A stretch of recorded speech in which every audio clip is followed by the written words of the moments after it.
Thank you, everybody, and good evening. I'm Martha Lacrosse. I'm with with Capital Workforce Partners. I'm the coordinator for the tech business partnerships here in Hartford. So I work with a lot of tech companies in the area and also work with a lot of job seekers in the area. And this is the third of our series of executive tech talks, which is aimed primarily at those of you who have finished or you're close to finishing up your tech training or a degree in technology. And you're looking either for your first job or you're looking for your next job. So as you've heard it before, it ain't easy to get that first job. And so with these conversations and the ability to ask questions, this is a great opportunity to talk to some of the Hartford area tech leaders and get some of those questions answered. Um, we really kind of put these events together. It's a way to connect you to, as I said, to senior tech executives from local technology companies and technology employers. Sometimes they're non-tech companies, but they employ and use a lot of technology. And they're here to talk to you a little bit about the field, give you their insights, and help you specifically with your job search. So now is the time, as I said, to ask questions. And you can also think of this as a networking opportunity. You can certainly link in with me, network with me, and with others of our speakers. So what I'd like to do is to introduce you to Liberty Bank. Liberty Bank is over 200 years old. I'm just going to go out on a limb here and suggest that there have probably been some technology changes and some changes in the way that customer information is kept secure over the last 200 years. Um, Liberty Bank is once again, repeatedly, year on year, is a top workforce employer. And this is an award which is given by Hartford Current, so a great company to work for. Chinenye, who's our main speaker tonight, and we've spoken a few times, and she's had a varied career, all related to information technology, information security. And so I knew she'd have some really great insights into getting into the industry and beyond that, some of the job search and the various careers which are available to you. One thing I hear again and again is that the career that you start with morphs over the course of the job that you start with morphs over the course of your career. And the job that you end up with probably doesn't even exist today. So it'll be interesting to hear Chinenye's story. Chinenye is the Vice President for Cybersecurity for Liberty Bank.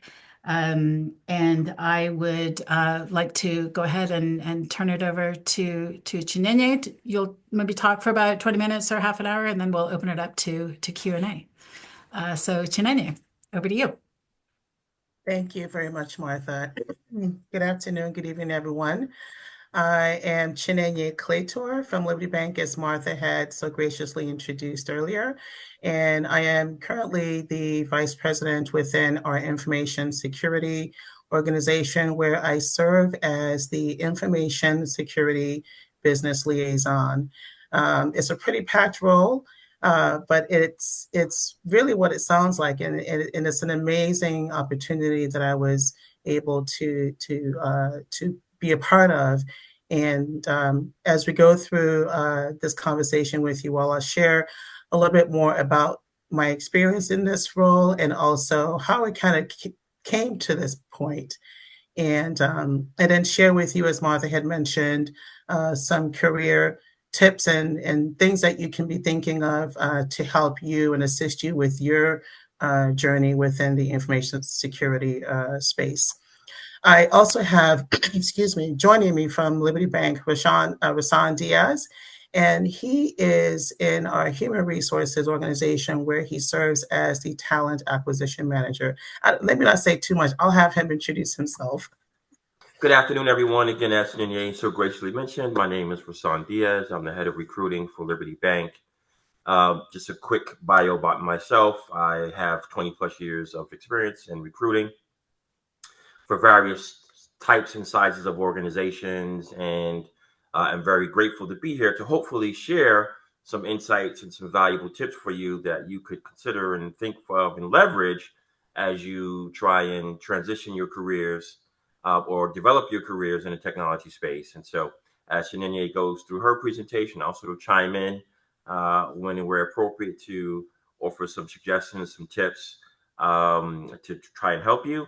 And as Martha mentioned, certainly if you want to connect with myself or Chinenye afterwards, vis-a-vis LinkedIn, to further the conversation or for additional tips or additional support, you could always feel free to connect with me on LinkedIn. Thank you all so very much. Excellent. Thank you for that. And so before I begin, I do have a couple of slides that I'd like to share with you. And one of the things I really wanted to start with was just sharing with you a little bit about my background. It really did not start in information security. And before I move forward, just bear with me. My voice, I lost it recently, and I'm trying to gain it back. So if it's not clear at any point, just feel free to let me know, and I'll try to reposition.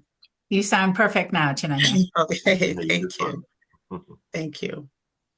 And so my career journey has had a lot of hills, a lot of different paths. I've taken a lot of different exits, and it's interesting how I landed here. I graduated from Worcester State University. It was Worcester State College, 20 plus years ago. And I graduated from there with the Bachelor of Science degree in Business Administration with the focus in Management Information Systems. And at that time, as you can imagine, technology was a whole lot different than it is now, right? I mean, you think about cloud computing, you think about how you're able to easily get on your phone and text and send emails. That didn't really exist back then. Okay. And for any of you who were around at that time, you can certainly understand what technology was like.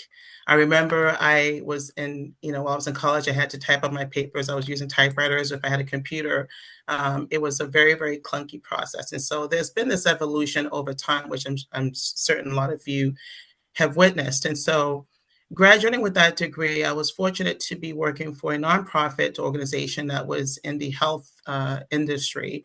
And at that particular time, I really was more focused on taking more of a business perspective, thinking about how I can be there from an operations perspective and provide lend my expertise there.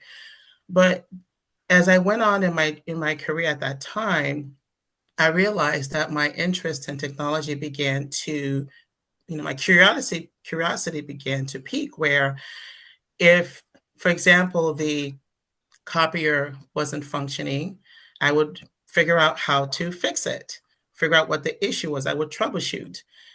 If there was an issue with someone not being able to print a document, or if they couldn't boot their computer up, I naturally went to help them with figuring out what the problem was and resolving it. And for some time I was doing that, and then I became the go-to person. Anytime someone's computer had issues, they came to me. They wouldn't call tech support, they came to me. And that's really where my interest began. That's really where it began to grow. And after a year or so in that organization, I decided to say, you know what, there might be something here. I really like what I'm seeing and what I'm interested in, what I'm being able to do. And that was such a very small scale at that particular point in time. And so I made the decision a year out of college to pursue just get into the technology space. And the way for me to do that was really to pursue certifications. I'm sure many of you have done so or in the process of doing so. And so that was my avenue in. And at that time, I decided to pursue Microsoft Certified Systems Engineer certification. It was a program that was a couple of months long, and I enrolled. I was there after work every, during the week, every night on the weekends. And so I was pulling in those study times, outside of my full-time job. And when I was done with the program, you won't believe the amount of doors that opened just from companies seeing my resume, even the one that I was working for at the time, seeing that there was an MCSE designation. I mean, it was huge. And so it was such a great opportunity. And the company I was working with, I stayed with them for a little while, and then I decided to move. At the time I was in Massachusetts, and I decided to move back to Connecticut. And that's really where my journey began. I got an opportunity to work for a small tech company in Connecticut where I was really running their tech support. And from there, I changed jobs and moved on to a consulting firm. I don't know if some of you have heard of PricewaterhouseCoopers, aka PwC. I ended up going to work for them for several years, and that's really where my career journey in technology blossomed. I worked as one of the tech support team members. Excuse me. And so, as you can imagine, that really wasn't what I thought I would be doing 2 years out of college. I really thought I was going to be, part of some operational team in some, companies. Just to tell you, that's just not what I was imagining I would be doing at that time. And so I say that to say, if you have a desire, pursue it. If it's something that you're looking for, pursue it. And it sounds like you all are doing that with your interest in technology and your certifications that you have done. And then just kind of moving past that experience, working in PwC's technology organization for a number of years, I decided to pivot from there. And after I was given an opportunity, I was asked to join their risk assurance practice, where they basically have individuals who have a technology background, but can also learn how to perform audit functions. And so I made the move, the switch into that organization, and I took all the skills that I learned from my technology team, and I applied it to that role where at that time there were a lot of regulations that were being put in place. And so companies were hiring, organizations like mine at the time to audit them. And so I was a security auditor. Who knew that would be something at that time? I thought I would be doing service setups and troubleshooting and, making sure the backups are running correctly and troubleshooting and doing those things for quite some time. And so here I was taking those skills and transferring them into a new role. So I'm sharing that so you can kind of see the evolution of my experience, going from gaining that certification and moving into the security auditor role. And I did that for a number of years, and it really expanded from there into me taking on more of a senior role, leading teams, across companies and different industries. I mean, you think about some of the top companies in Connecticut, whether they are in manufacturing or in if they're aerospace companies or financial companies, fintech companies. My organization, I was part of those teams who were serving them in the audit world. And so that technology background was a significant tool to have to be able to serve in those roles. So, and moving past that, now I went from PwC and I joined Liberty Bank. And when I joined Liberty Bank, I went into that organization with the technology experience that I had and the audit experience that I had. And I was part of the team that was within their audit organization. And so several companies have an internal audit organization. And so they're the ones who are making sure that there are checks and balances, and they are the ones who are helping and serving the business units to make sure that they are also meeting their regulatory requirements, they're in compliance with them, and being being an advisory partner towards them. And so that was basically the role that I served, excuse me, in Liberty's internal audit department for a number of years before I recently transitioned into the information security organization. And it's been a really unique experience because in this current role, I am able to leverage all of these skills and experiences that I've had and really take it up to a different level where if if the bank is in the process of implementing an enterprise-wide project or either Yeah, just implementing some any ketchup.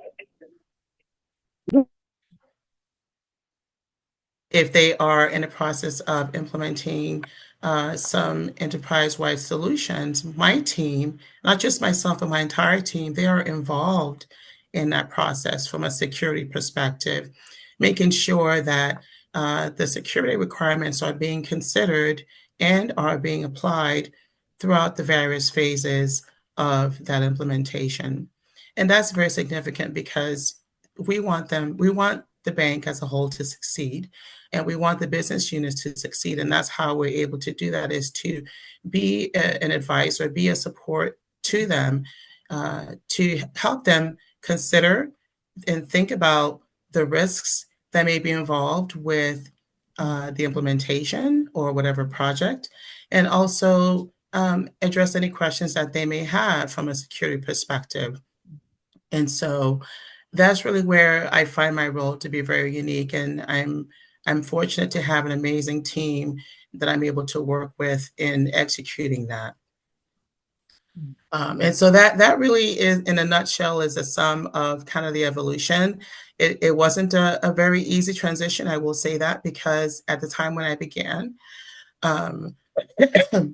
there weren't a lot of women in tech. There were, but not a large amount compared to what it is like today.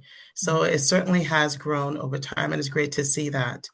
And secondly, the changes that I decided to make, I mean, you as you would imagine, that folks who go through either college or they go through their various programs, training programs, to gain a particular skill and apply that over time, or they envision themselves being in that role or being in that industry for a long period of time.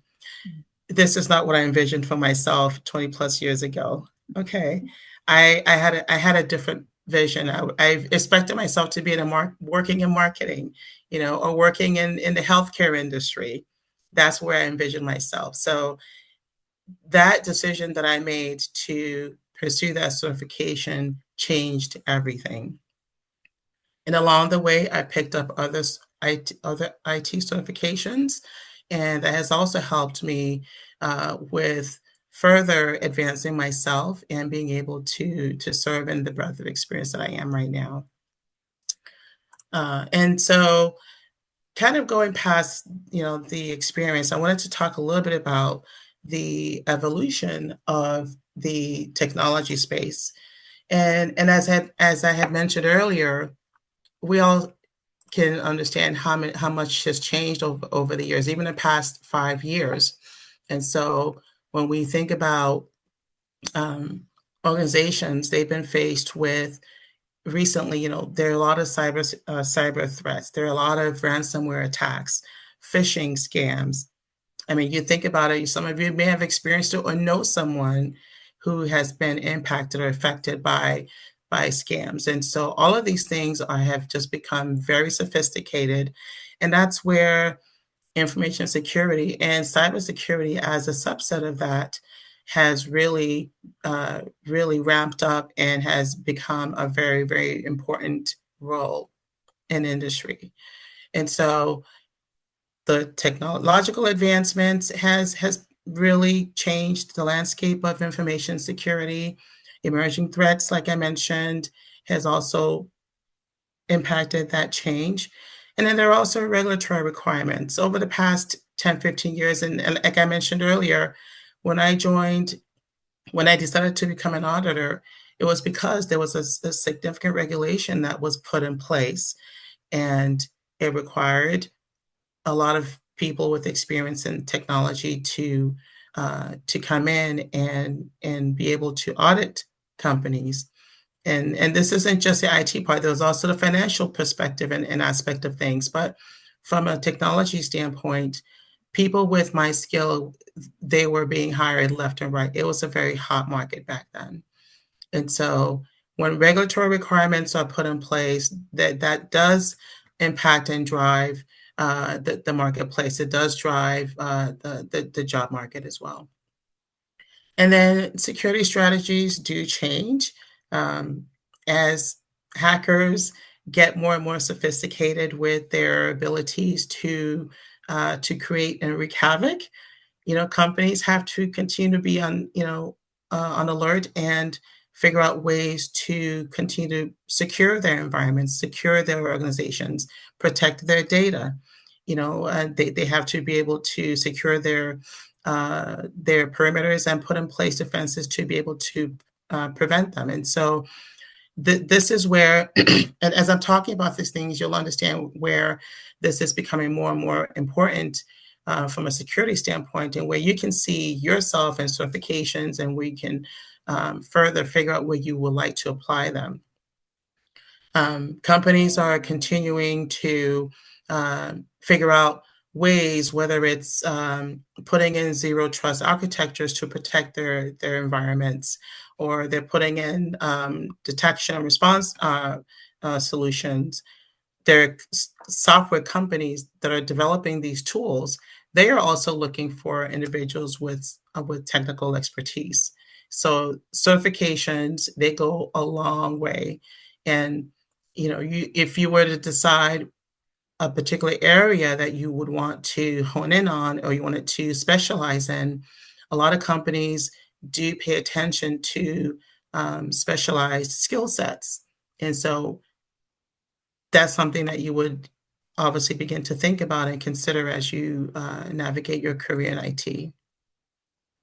And we know cloud computing is huge now. All your data is online. It's in the cloud. I'm sure you've heard that many times. So that was another component of the evolution in the information security landscape. Excuse me. And then lastly, we can't forget about artificial intelligence, AI. Hey, AI is running things. We know the depth that it reaches. We all experience it every single minute of every day. So these are all the key areas that have affected and impacted the way things have changed in the technology and security space. Okay. And so because of these different things, companies are constantly finding ways to protect themselves and to put in place solutions that support their growth long term. Companies are moving their data to the cloud. Over time, you're going to see companies moving away from having their data centers in their local offices or their headquarters, for example. You're going to see them moving more and more towards putting their data in the cloud. And so that means there are companies that need to manage that. And companies managing that hire people to manage it. And so that, again, this is where those skills will come in. Whether you envision yourself being a data architect, if you see yourself becoming a software engineer, all of these things are all part of the career path, starting with your certifications. Once you decide the areas that you have particular interest in, whether it's managing being the network administrators, the server architects, all of these are positions and opportunities that that really tie back to that technology experience. Okay. And before I move on to the next slide, I do want to mention also how COVID has also impacted the world of technology. I mean, I will tell you that there are a lot of companies who did not have the ability for the employees to work remotely. And guess what? Now they do because of COVID. Companies that have a way to serve their clients remotely, now they do. And so technology had to shift. It was forced to make a change because of that. And sometimes I wonder if COVID didn't happen, where would we be from a technology standpoint? That's really something to think about. COVID wasn't fun. It was a very horrible period. However, it really did force a lot of organizations to rethink their technology strategies, to rethink their security strategies. And so I think with that, it created a lot of more opportunities for people within the security space. Okay. The next area that I wanted to talk a little bit about is just navigating your career journey. As I had mentioned, you can take it anywhere. For me, I moved from working within the technology organization to moving into the world of audit and risk assurance. And you can use your technology and security experience, expertise there. Excuse me. And then I navigated back into the technology organization that I am in now. And so it is definitely possible. I think I'm an example of that. And so when you're entering the field of information security, you think about the skills and experience that you're going to gain along the way. You know, we can talk a little bit about what that would look like. And so, Martha, I'm curious if folks can share a little bit about some of the certifications that they have or are in the process of obtaining. Anyone willing to share? Sure. If anybody, is there anybody who wants to talk about their own certifications, or I might ask? Or they can put in the chat. Yeah.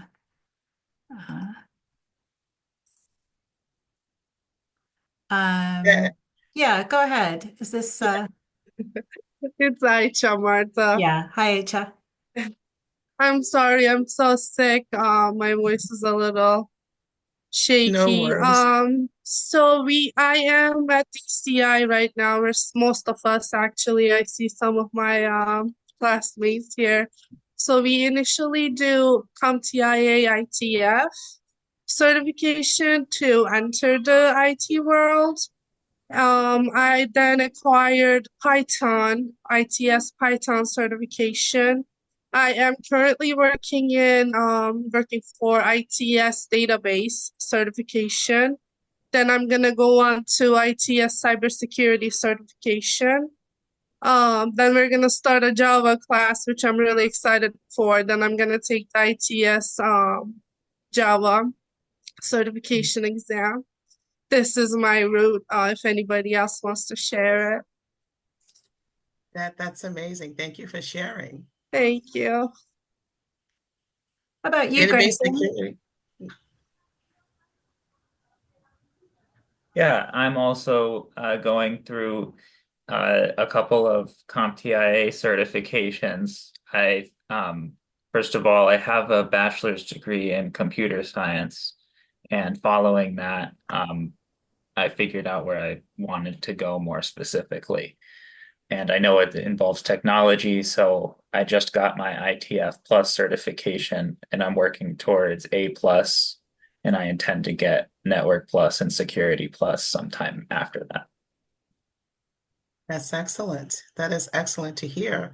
Thank And you. it's also wonderful to hear that you've figured out the path that you want to take, right? Because it's such a vast, table. And so you know, trying to figure out the area that you want to specialize in is going to be key in navigating that career journey. So that's really, really great to hear. And I do want to respond to the earlier comment, and I forget the name of the lady who was just sharing her experience. But she mentioned the database aspect, database security administrators. That's huge. The companies looking for trying to fill those roles. And so, like I mentioned, you can pretty much take it anywhere. There are a lot of different opportunities in security and technology where you can be able to apply those skill sets. But I do agree with you, Chinenye, but I also want to offer that try and ensure that whatever certificate you are going to achieve is that it's in a in-demand area, right? That would obviously help the chances of you being able to transition into an actual role if you are focusing on a subject area, again, as mentioned, that's in demand. So when we think about today's world, as Chinenye mentioned earlier, cybersecurity is huge. If we think about artificial intelligence, prompt engineering is major, and that's a new and emerging sort of space in the AI field. Machine learning. Now, I know you have to start, so start somewhere before you can kind of advance into those more specialized areas. But in terms of architecting your career, try and focus on those avenues that are in high demand right now. I think that'll increase your chance of being able to land something a bit more expeditiously, if you will. Yes, that is perfect, Rosanna, and that was the perfect spot for you to come in. I was going to ask you to share some really good tips and advice for them as they begin to navigate the career journey. And the piece that I was talking about was really thinking about specialized skill set, and as Rasan had mentioned, really figuring out what certification you want to pursue and how and whether it's in demand is going to be key. There's so many of them out there now, and so one of the things that I've noticed that people do, and I've done in the past too, is when I was job searching, there was particular companies that I had interest in, and so I looked to see what positions they had. And I also look to see, okay, well, is this really what I want? And if this is kind of position I'm pursuing or interested in, what are the requirements? What certifications would be beneficial to that role? And so those are things that you should be thinking about. And obviously, this is going to happen, from now throughout, as you continue to mature your career. You're going to think about, okay, well, what industry do I want to be in? And that's a decision I had to make when I moved to Liberty Bank. I could have gone into manufacturing. We have a lot of those companies here in Connecticut. We have a lot of financial companies, whether they are banking or whether they are companies who are assisting customers with their investments. And so I really wanted to think about, where do I see myself and what kind of industry do I want to serve? And that's how I made the decision to work for Liberty Bank. So that's something that you will also be thinking about, because healthcare technology is going to be foundational across the different industries. However, you also want to think about what type of industry you want to be in, whether it's healthcare, whether it's manufacturing or financial industry. Okay. Chinenye, before we jump off of certifications, we've got a couple of hands up. Sullivan, did you have a comment that you wanted to share? Yeah, just to talk about my path. I'm hoping to land a job in governmental cybersecurity. In order to do so, I've been doing CompTIA, Network Plus, and I'm trying to get Network Plus and then Security Plus, and then go into the vendors for cloud computing. That's what I'm really interested in, IPsec, and by AWS, Microsoft Azure, that type of thing.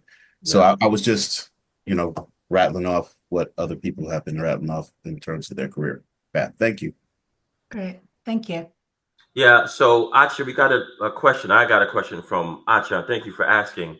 So from a recruiting perspective, and just so you guys know that, I don't know if you guys saw the question in the chat, but she asked me specifically from a recruiting perspective, what certification that I sort of look for. Now, the answer to that question is going to depend on what role that I'm looking to staff, right? And the certifications help, certainly, if it aligns with the role that I'm looking to staff. If it's cybersecurity, certainly I prefer to see certifications tied to cybersecurity, software engineering, right? Certs that apply to software engineering, etc. The key, though, I think, is what are you doing with your certifications to sort of make you stand out, right? So if you are pursuing a certification, but then you're also working on, if you're not actually working in the field already, what side projects are you working on that reinforce the training that you're getting vis-a-vis your certification program or your certification training? I mean, you could be working in a supermarket, right? But if you're pursuing a certification and you're working on a side project with friends or a non-for-profit or volunteer organization that is helping you develop those skills in the real world, that would be another criteria that I would look at and give you credit for in consideration for any particular role that I might be recruiting for that requires that skill set. It's one thing to be pursuing a certification, but it's another thing to be reinforcing those skills by actual application. Does that make sense to everyone? I hope it does. Yeah, sure does. And I hope when I answer your question, I'm sorry. Let's give Sharif, he has his hand raised. Let's give Sharif a moment to answer. Thank you, Sharif. Hi, Rasan, for joining us. Thank you for joining us today. I actually leveraged the tech classes that we took to get some, a technical background so I could land a job in tech sales. I did work at Cisco, the tech company, not the food company, for quite some time in the marketing and diversity function. And it was kind of hard to transition over to the sales team because I didn't have that have certs and everything like that. So I really was more interested in getting some background in all of this, especially like AI and cybersecurity, and then eventually moving over into a sales role. That's where my passion really lies, and I just did good with the classes that we had. Yeah. Sharif, what I would suggest for you, right, being that you work for a well-known technology concern already, and you have that in your background and you want to transition to sales and you're certifying and you're reinforcing that with the certifications in terms of building up your technical chops, is to reach out directly to folks that are in the sales function at Cisco, let's say, right? Because you can reference the fact that you work there already, right? So you have some insight into how the culture is, how they function, what they value from a corporate perspective.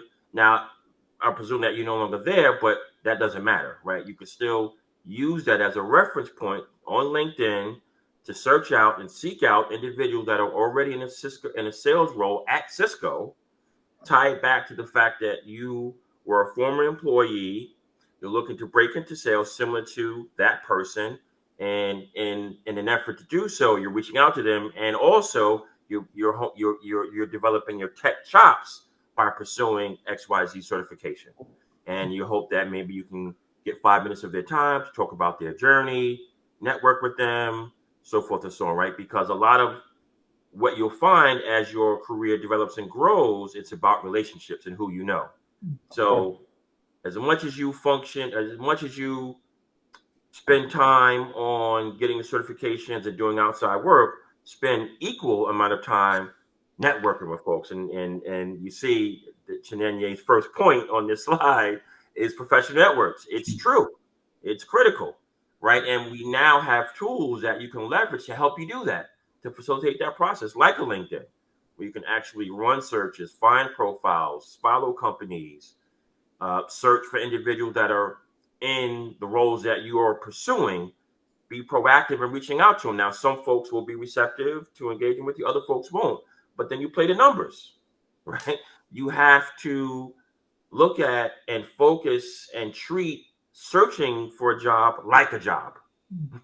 And you have to be committed to it. You have to spend time on it. You have to be focused to the extent that you can, be organized, right? Know who you reach out to, know what your elevator pitch is going to be when you do make a connection, to try and articulate your value prop as best as you can and as quickly as you can and efficiently as you can to grab that person's attention. Because a lot of times all it takes is an introduction, right? I have the relationship with the person that is the key decision maker. And if I refer you and give you a reference to that person, I mean, half the battle is already done, Mm. right? And if you get audits with that individual and you're able to, right, compel them and reinforce the perception that the original person that referred you to them gave that individual, you're in. I mean, it's just not, I'm simplifying it, but it's really that simple. But it takes work to get there. It takes work to get there. It really does, right? To know your elevator pitch, build your skills, be organized as to who you want to reach out to, why you want to reach out to them, be crystal clear on your value proposition, why they should consider you, what value that you could potentially bring. All that has to be crystallized as you go about this process. Thank you so much. I just want to say I recently shortlisted for a sales support coordinator role at Cisco. So I'm not putting my eggs in one basket, but Yeah, I mean, look, that's a way in. That's a place to start, right? And then from a sales support coordinator role, you will get to intimately know the sales function, the salespeople, how they work, how they're evaluated, what success looks like, etc. Building relationships, which is key, right? To then fast track you to an actual sales role. And I just wanted to add quickly to that, and as you're talking about the sales. Chinenye, You're kind maybe of a going in and out. little bit Chinenye. of volume starting to Yeah. fade out a little bit. Oh, okay. I'm sorry. How is this? Is this Better. Yeah, a better? lot better. Okay, excellent. Yeah, I just wanted to mention that in that sales world, data crunching, data analytics is also a big area. And so and not just in sales, but obviously, it's in banking, it's in any industry, but that security and technology background is also a skill set that feeds into that. So if you're going to be analyzing data, whether it's from technology or security perspective, forensic perspective, all of these certifications kind of help play into that.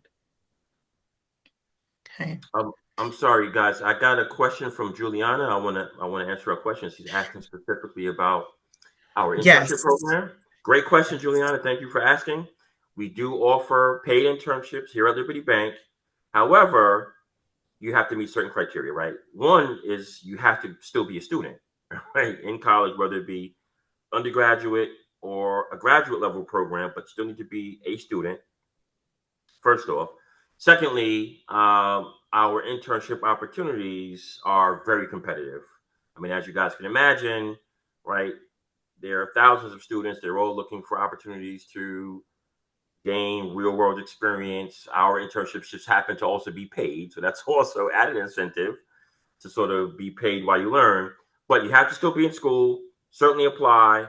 We are going through every single profile and resume that applies. And again, it's about what are you doing in addition to your actual training to help you stand out, right? And from a student perspective, what we look for, and I don't know if that is this population, but I'll just touch upon it really quickly, is your extracurricular activities.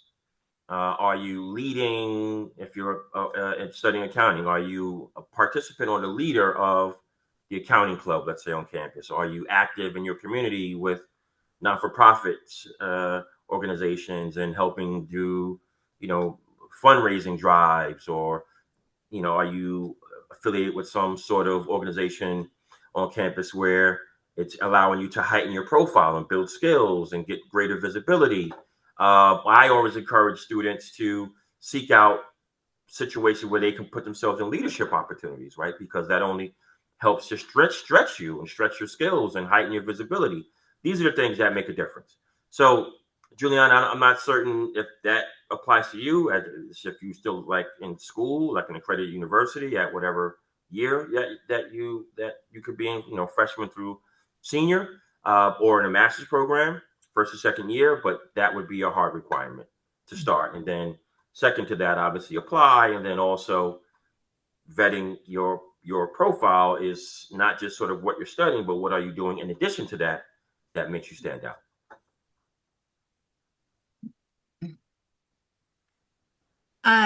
So do we want to maybe continue, Chinenye, and then we can take we're gonna have so many questions, but let's take those questions at the end.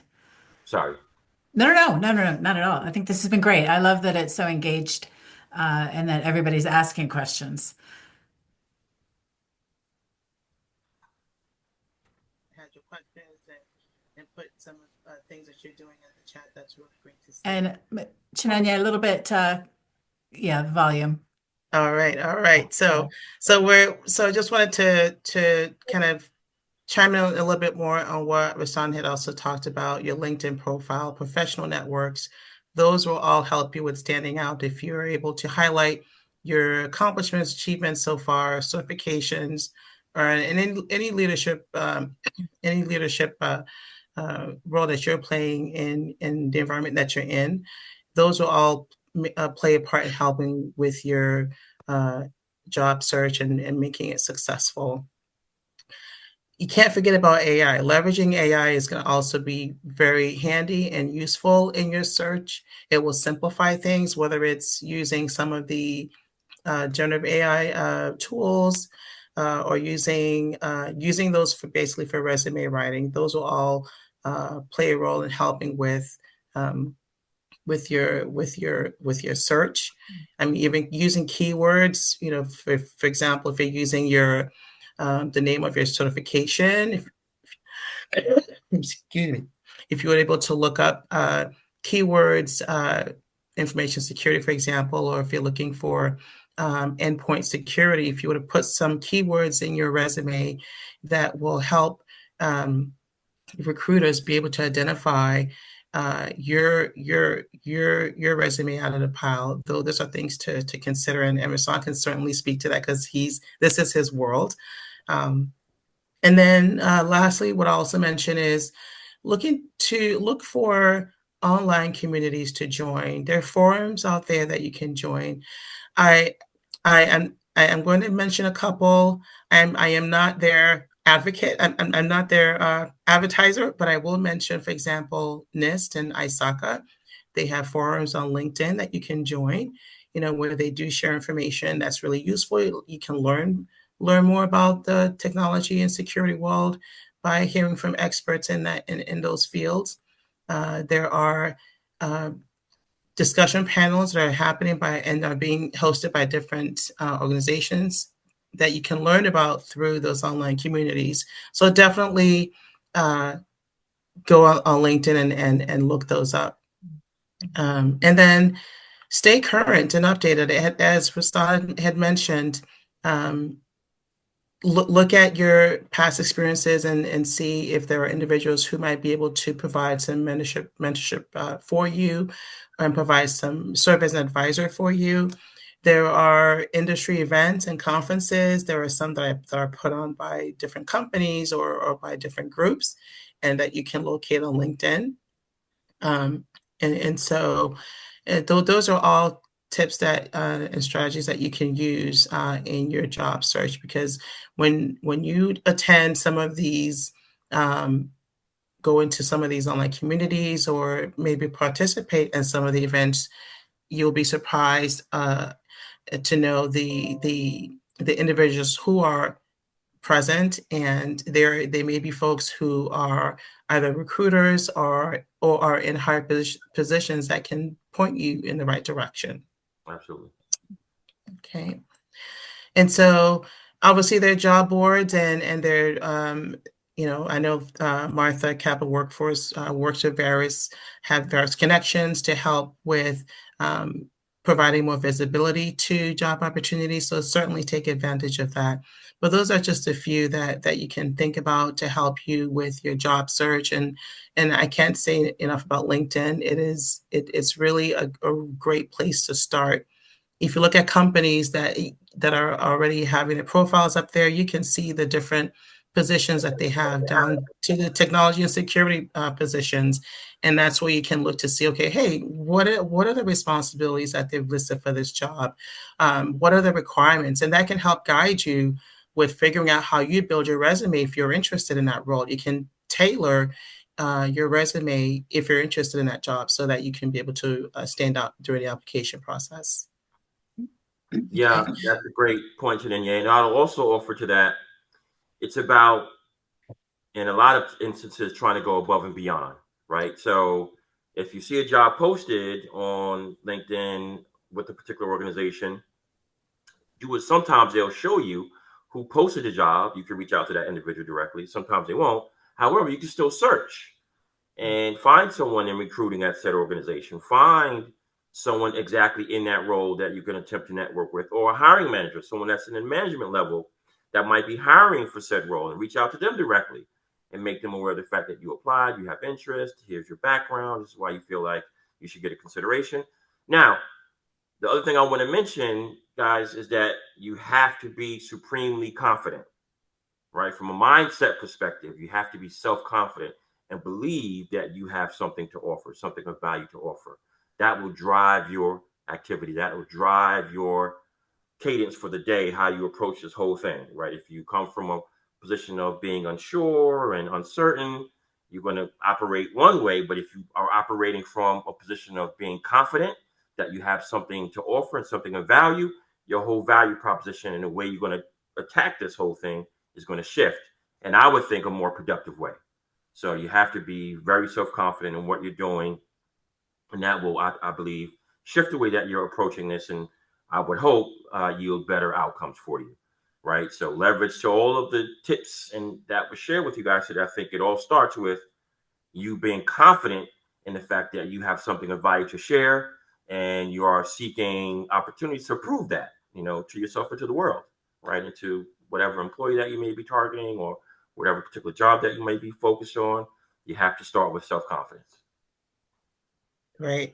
I know we have just a couple more minutes left, so I just want to say thank you all for participating and allowing me to share my experience with you, and Vasan for joining us. At this point, I think we can go into the questions and address them with the time that we have. And I will add, for questions that don't get answered in the time that we have, email them to me, get them in the chat, and we'll get those answered to you Absolutely. afterwards. Yeah. Absolutely. All right. So I do see a couple here that are related to the certifications.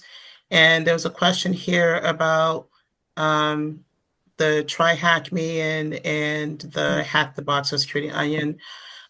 So the answer that I'll share to that is it really is going to depend on the position that's being posted. And typically, the company will share the criteria and the skill set that they're looking for. And also, if there are any specialized tools or certifications that they are looking for that candidate to have. So that's something that you would need to pay attention to is, okay, these are the skills that I have. Does it align with what they're asking for? Okay. Someone asked me to type my name. Let's see. I'll make sure everybody's got your name. The forum names you told us about on LinkedIn. One was NIST, and the other one is Isaka, but how do you spell Isaka?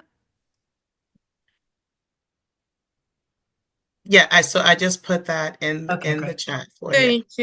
Thank you. Oh, you're very welcome. Hey, I have a question, please. Yes, please. Go ahead. Yeah, Chinenye is my name. Hey, thank you so much for this opportunity. It's mind blowing. Thank you so much. I want to find out, how do I apply for your internship for cybersecurity? Yeah, you go to our career site. You go to our career site. You'll see the position posted, and you apply. Now, again, guys, keep in mind, right, that these internship opportunities are very, very competitive. There are lots of folks applying. And so certainly you can apply. Myself and team will do the best that we can to ensure you get some sort of touch point. Of course, I can't guarantee that you'll, secure a position, because we're only hiring one person out of, in some instances, over 300 applicants. And this is, again, just for an internship opportunity, not even for a full-time role. So, but if you were interested in Liberty Bank or applying to an internship, again, as I mentioned earlier, you have to be a current student in an accredited program whether it be undergraduate or graduate at a baseline. And then certainly, if you are interested and have studying, and your major is aligned with the focus of that said internship, and it aligns with your interest, certainly apply. Okay, so sorry. So for me, I'm a graduate, computer engineering. Can I still qualify since I'm not a student, or No. I can't? Now for an internship, I mean, potentially for a full-time role, yes. Okay. But an internship is specifically designed for students. See, because here's the thing, it's a give and take relationship, right? So the idea is to bring on students that, you'll learn, you'll grow, will pay you, but ultimately, right, we want to convert you to an employee, right? Okay. Right. So you'll work with us for a summer, come back for the second summer, you graduate, you've now built relationships, right? You're a known entity to us, you're a known person. We know your work style, we know, right, that you could perform, that you fit in well with our culture, and all of those sorts of things. We have an entry level opportunity available in that space. You're going to get a call. Okay. I'll get across to you. I mean, I'm going to start my master's degree pretty soon, so probably I'll get across to you then. Thank you so much. Thank you. You could, any of you guys who are on the call, you can see my name spelled. You cross-reference me on LinkedIn, send me an invite, and I'll do what I can. Again, it's just little old me, so I can only do but so much, but I'll do what I can. Can I chime in? Can I share some Of course, information? Katie. Okay. Yes, of course. So, according to FEMA, state and local, there was a grant program. There was funding that was allocated. There was a total of, for the fiscal year of 2024, there was a total of $279,873,562 that were allocated. That was distributed amongst states and territories. And Connecticut received $4,154,342. Where did all that go? I think that was to help with the better training, with the landing of these positions for the analysts that had completed the training. Yeah, Caddy, I can certainly talk to you about that offline. We've just about run out of time, and that's a huge topic. So if you'd like to reach out to me, mlacrosse@capitalworkforce.org, and we can set up a time. But Okay, then but thank you for the okay. question. I don't want to cut you off, but understand. No, that's fine. That was for 2024. And then you ran have out of obviously time. the previous years that also there was a lot of funding that was allocated to each state. And then we have in 2025, I know that President Trump had some executive orders that he had new executive orders, but that I'm not up to date with. So they were waiting on exactly how much was going to be Patty, allocated. Yes. thank you. We can address that. Okay. Not quite Perfect. to do with Thank you so much. job Yes, training, of but course. thank you. Okay, great. So since Thank you for your time. are out of time, I would like to extend a huge thank you to Chinenye, to Rasan for your time and your expertise. We could spend 3 hours, I think. So Yes. there are still topics. some unanswered questions, so I would just encourage you to put those in the chat or reach out to me directly. This, as I said, is a recorded event, so we will send the recording out. And I'm taking ideas on our next topic. We'll certainly continue doing the executive talks, but there are some kind of specific topics that I think are of interest. Thank you, everybody, for coming. Thank you so much for your questions, and we'll see you in the next 3 or 4 weeks when we do our next one. But especially thank you to you, Chinenye and Rasan, for your time and your insights tonight. Hugely appreciated. Thank you. Thank you all so much. Help you guys in Bye. some way Thank or you. form. Thank you.